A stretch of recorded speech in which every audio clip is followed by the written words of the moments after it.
On this episode of Narcissist Apocalypse Q&A, we discuss Susan Forward's 6 stages and 4 styles of emotional blackmail.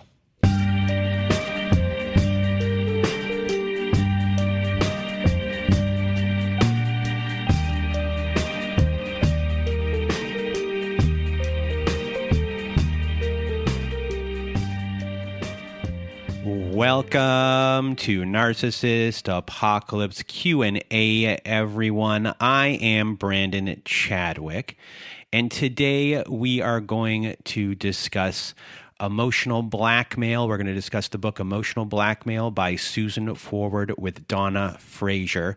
But before we get to that, if you want to be a guest on our Survivor Story episodes, please do go to our website at narcissistapocalypse.com. Top of the page, there's a button that says guest form. When you click on that button, it takes you to our guest form page. Please do read all of the instructions and then either send us an email at narcissistapocalypse@gmail.com or fill out our guest form and press the submit button. And please do send everything in the format that we ask for.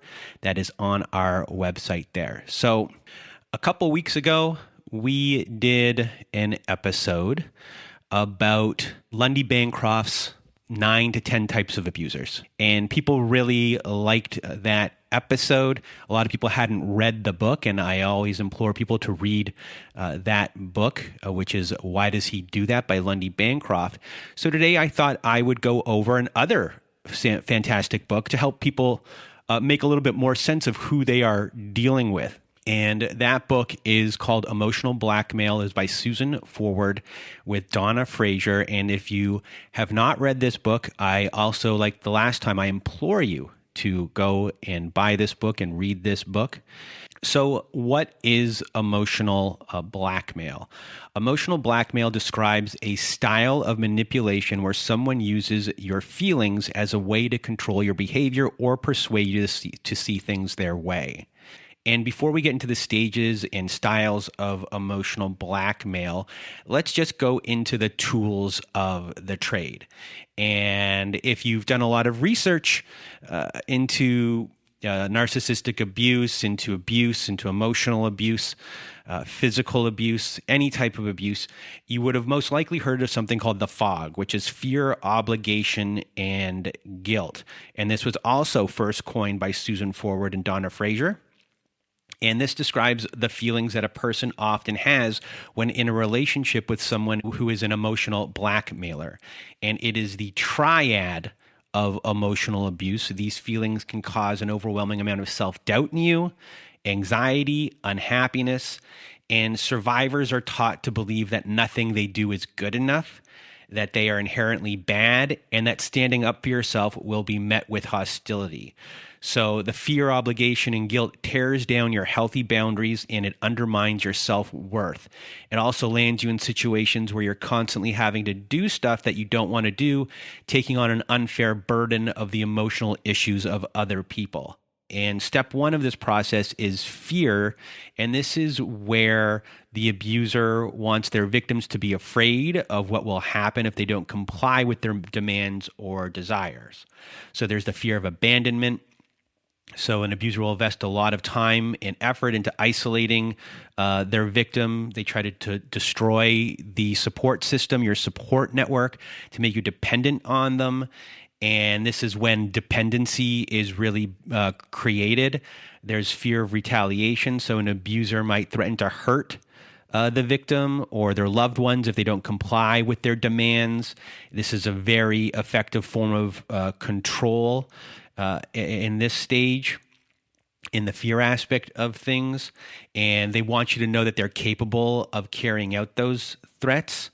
There is also fear of being shamed, fear of ridicule, where they might threaten to expose secrets or embarrassing information about you. It's a real big part of like a smear campaign. Flying monkeys might be used in these situations. And there's also like fear of disapproval. There could be fear of them not loving you anymore. Fear of taking away the kids might keep you in line. Fear of not being smart enough or good enough. Fear that you might not be capable to live without them. That can really keep you in line. And obviously rage Fear of anger can play a big role as far as self-regulating yourself. A lot of people self-regulate because of the anger, and all these things that are going on here. Eventually, if you do push back, you might not push back anymore because there is this fear, and then you start to self-regulate yourself. And step 2 of the fog is obligation. And this is where your abuser or the emotional blackmailer, they're very skilled manipulators, and they try to get you indebted to them. So they might go out of their way to highlight how selfless they are and how much they've sacrificed for you. They'll try to do this possibly in a public manner, so they can really put pressure on you. So you may feel judged by others as well if you don't comply. And in these cases, the victim will feel obligated to comply with their demands in order to repay this debt. And that's why it is called obligation. A lot of times in family situations, we hear this a lot. It's when a parent might buy you something, you didn't ask for that something, and they're going to hold that over your head. You're indebted to them. How many times have we heard on our show, you're ungrateful, look what all I do for you? And that's like a combination of guilt and obligation as well.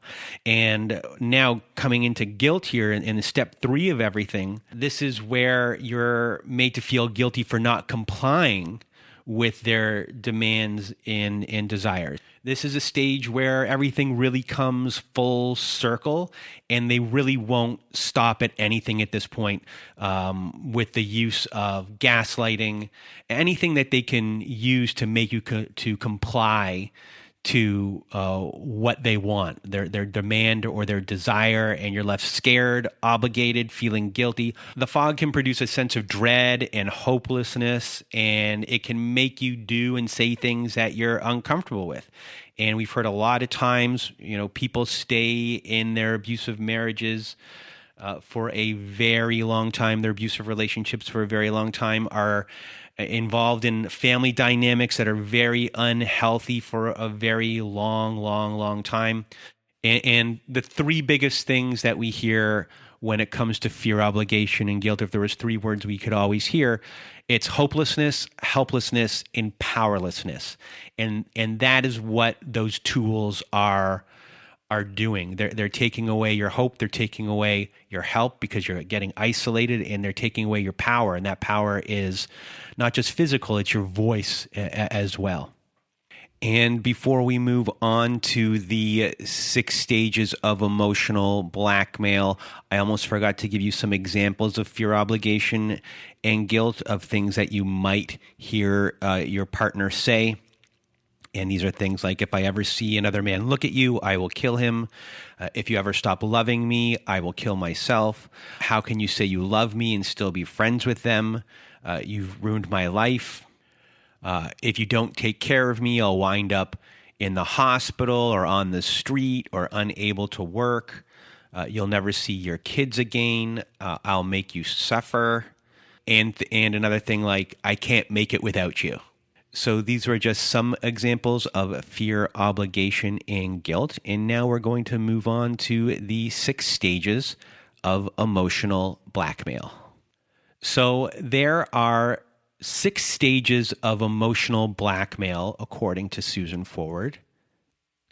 So stage 1 is demand. And this is where the blackmailer or abuser wants something from you, but rather than asking nicely, they just make demands. And maybe they tell you that they want you to cut off contact with a friend or group of friends by saying, I don't think you should hang out with so-and-so anymore. But they also might make it pretty subtle. So when you see that friend out, they might pout, they might speak sarcastically, they might not say anything at all, but you kind of catch on of what's actually happening. You might ask like, hey, what's wrong? What's going on? And they then might say, I don't like how they look at you. When we hear these things with the family situations, when they're trying to isolate you from a family member, they might point out, I don't like how they talk to you. They're trying to create a separation between you and other people in a case like that. And in these cases, you're kind of confused right off the bat when these first demands start happening. And you really don't want to say yes, because it could be your friends, it could be your family. And it's something that happened. It's there. The attempt was made. And sometimes they might also say, a lot of the times when they're pointing these things out about other people, trying to create that separation, they might say that they're saying these things or telling you these things because they care about you. And then they'll stop right there, and then they won't bring it up again. But the attempt is made, and the sowing of the seeds of doubt are kind of put in there within that demand. The demand could have worked right away, and if it didn't, it will go to stage 2. And stage 2 is resistance, which is you. So if you resist it, eventually they'll try and push back again. And once again, you might not give in, but your behavior might have changed during this time. So you might have been really firm the first time you said no, but now you might be hiding things a little bit more. So instead of telling your partner, whoever it is you're dealing with, that you're going to be hanging out with your friends or your family, you might not tell them that you're going to actually do that, because you don't want to get the blowback from it. So sometimes you just might tell your partner that, hey, I'm staying late at work, or you might have gone to do this other thing by yourself. But it just feels easier to deny what you're actually doing. So now you're starting to hide things because you don't want to deal with the abusers or the emotional blackmailers' demand, because that's something you just don't want to deal with. It's part of the fear of what is happening. Maybe there's guilt in there as well. You just don't want that to happen. So you're trying to avoid it. But this is stage 2, and the process continues right here. And then there's stage 3, which is pressure. And stage 3 is when the abuser or the emotional blackmailer has caught on to what is going on. They know the real truth of what's happening, and they'll really start to pressure you. So this is really where the fear, obligation, and guilt come into play. And pressure can sound different, and it might not sound like it's pressure at all. So they might say something like, if you keep hanging out with your friends, you'll never accomplish anything that you want to do. So that really doesn't sound like they're pressuring you. They're putting pressure on you in the sense of, hey, you want to do all of these things, and these people are holding you back. It's an odd form of pressure, because it sounds like they have your back, but they're really putting pressure on the situation. And another form of pressure here with guilt attached to it would be, if you actually cared about me, you would consider hanging out with your friends less. And that one is more in your face, where you can be like, yeah, that's pressure right there, because guilt is being used. And then up next, if you haven't complied during stage 3, during stage 4 is when threats might come in. So if you continue to deny the abuser their demands, they'll move into threats. And threats can be direct, and they can be indirect, and they can even have a positive spin, but they're actually threats. There is no doubt about it that they are threats. And a direct threat is, if you go out with your friends tonight, I won't be here when you get back. And an indirect threat sounds like, if you can't stay with me tonight when I need you, maybe someone else will. Or they could, even in an indirect threat, maybe involve self-harm as well. And when I said before that they might even have a positive spin, this could sound like, if you stay home tonight, we'll have a much better time than if you had gone out. And this is important for our relationship. And this is still a manipulation. They're really putting an emphasis on here is at this is important for our relationship. That is the threat that is going on. It will sound like it is, will be rocky if you don't comply to what I want, which is staying home with me tonight and having a better time. So they're saying to you, those other people aren't great. I am better, and our relationship is on the line here. And a lot of times when it comes to these threats, you have no idea what to do. You're hoping that it is a one-time occurrence, but what comes next is stage 5, which is called compliance. And compliance might take a while to actually happen. It might not happen immediately. They'll wear you down with the fear, obligation, and guilt in every way. We've heard a lot of stories recently, actually. We had a couple where someone was just, had good boundaries and was just worn down. It just wouldn't stop until finally they did give in because they just wanted peace. And for a while, there might actually be peace because the abuser or the emotional blackmailer during this stage actually got what they wanted, and they might actually be a good person for a while after they get a win like this. Sometimes it could last a long time. In other situations, it can come fast and furious where they go back to being an emotional blackmailer or an abuser again, which gets us to stage 6.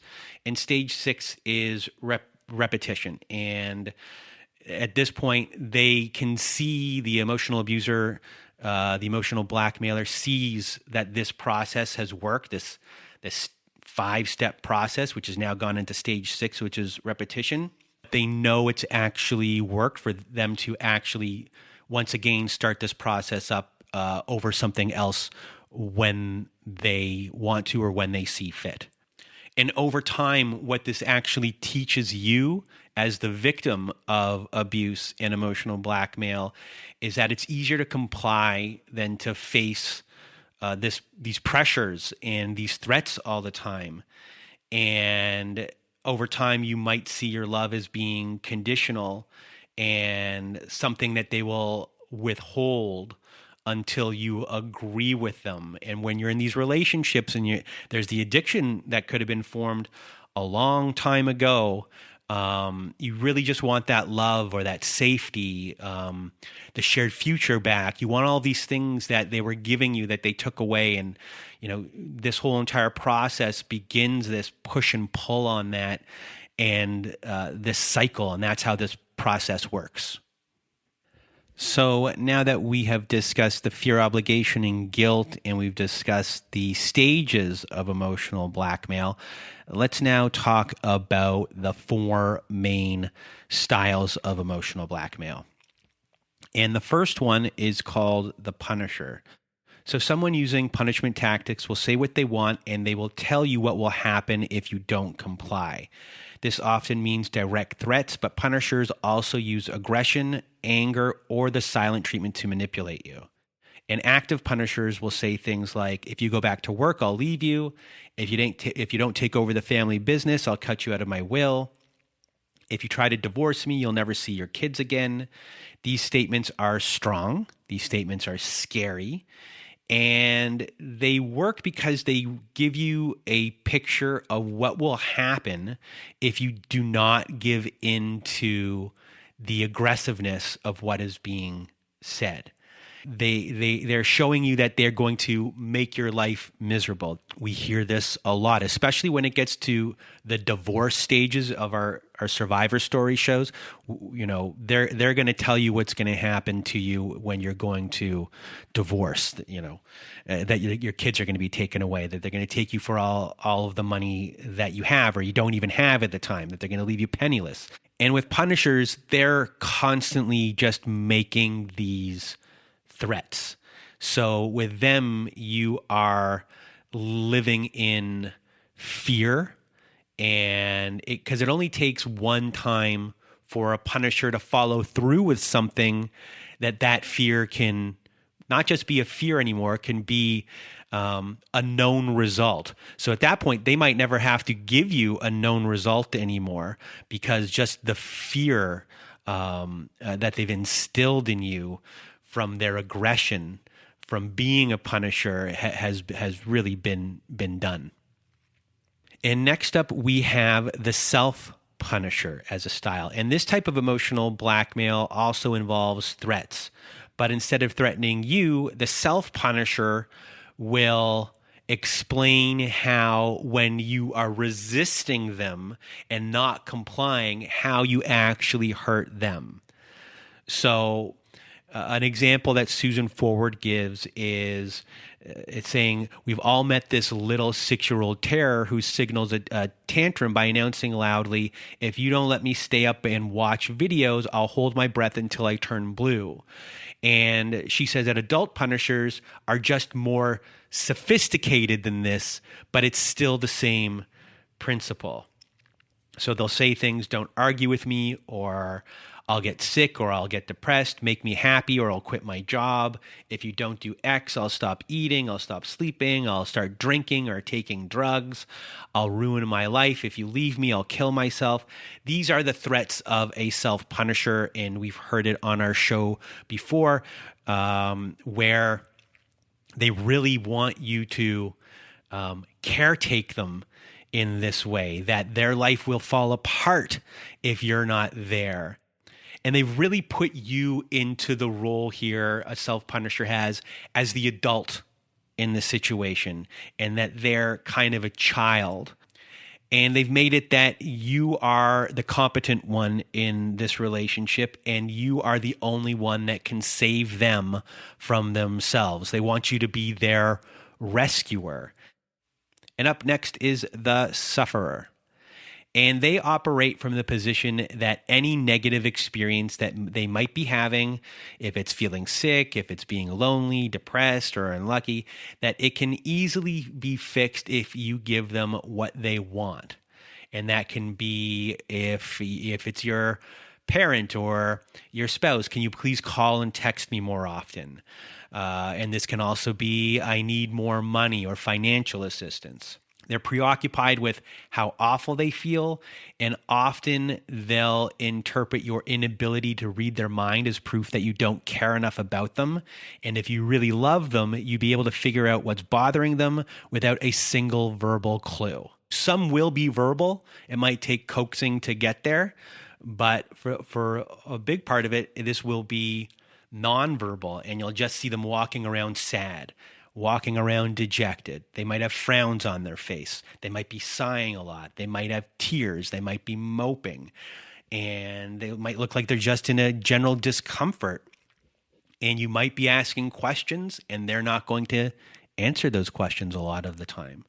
And you know deep down that they're doing this because they think something is your fault, that you have done something wrong.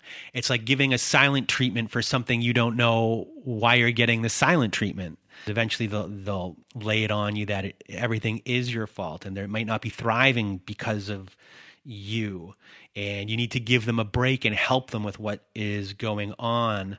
They're really playing this sufferer, this victim. That's how they're going to get you to call more. That's how they're going to get you to text more and isolate you more and give them what they want, just more and more and more. And it just doesn't stop. And up next is the tantalizer. And the manipulation style of the tantalizer is more subtle than the other ones. The tantalizer makes big promises like money, career, the greatest relationship ever. But there are always conditions when it comes to the tantalizer. And many times tantalizers don't actually follow through on their promises once others meet their demands. So it's like a constant goalpost moving, carrot dangling. It's really the carrot and the stick, the future faking we hear a lot of on the show and the relationships. And a tantalizer holds rewards over your head in order to get something from you. So they might offer praise and encouragement, but each time you pass one hurdle, there's just another hurdle waiting, and you just can't keep up. And it's just, tantalizers, they traffic in emotional payoffs, love, acceptance, closeness, healed wounds. We hear a lot of this on so much of our show.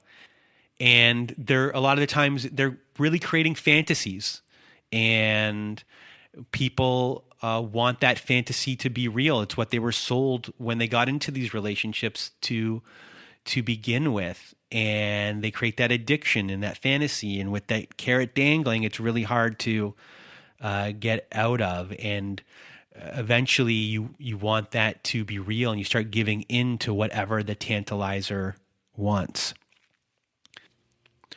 So after listening to the fear, obligation, and guilt, the styles, and the stages of emotional blackmail, if you're still having trouble trying to discern what type of person you're dealing with, if they're an emotional blackmailer or not, here's a list of behaviors that they will be engaging in, just to give you a really summed up version. So they'll be telling you that you are crazy for questioning them. They will be controlling what you do. They will be ignoring your concerns and pushing back on those concerns. They'll be avoiding taking accountability. They'll be constantly placing blame on others for their behaviors. They will provide empty apologies. They will use fear, obligation, threats, guilt to get their way. They are unwilling to compromise. They are really unconcerned about your needs. They like to rationalize their unreasonable behaviors and requests. They like to intimidate you until you do what they want. They like to blame you for something that you didn't do so that you will feel like you have to earn their affection. They will accuse you of doing something that you didn't do, and they will also threaten to harm you, someone you know, or themselves. So that's right there a really good list to really discern the type of person that you are dealing with, if you are dealing with an emotional blackmailer, an emotional abuser. And if you're going through this right now, or you've been through this, you know that this just really has a giant impact. It takes a toll on you emotionally and physically, and it compromises your self-esteem. And a lot of people, it compromises your values, your integrity, and it causes you to question your own sense of reality. It leads to negative and distorted thinking about yourself and about the relationship. And you, as a victim of emotional blackmail, emotional abuse, often end up being isolated. And when you're isolated, that throws you away from people. It throws you away from your support. It becomes easier to abuse you because no one is there to see it. There's no way to reach out to people. And it really takes a toll on your well-being and can contribute to anxiety and depression as well.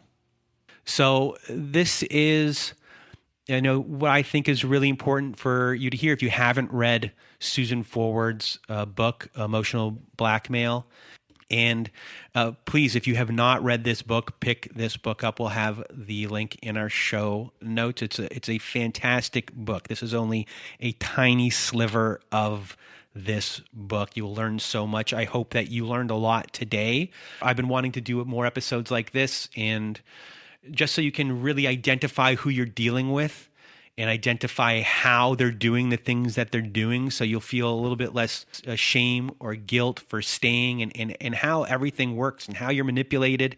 And I just really hope that you enjoyed this episode and found it useful.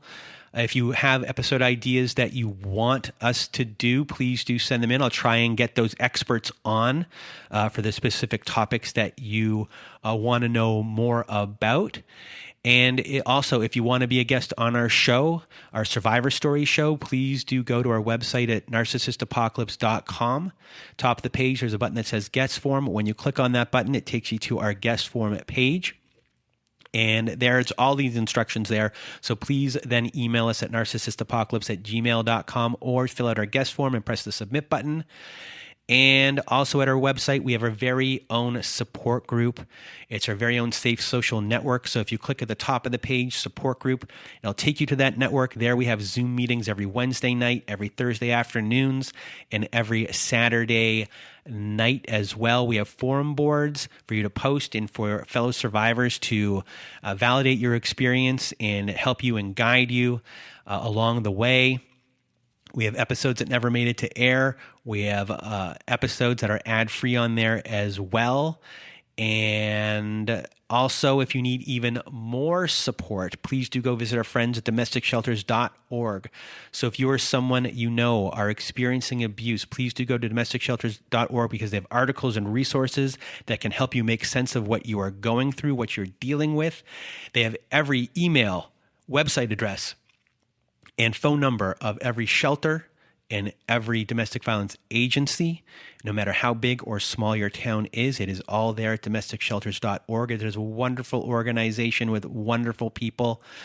And that is it for today's show. So thank you for listening, and I hope you have a good night.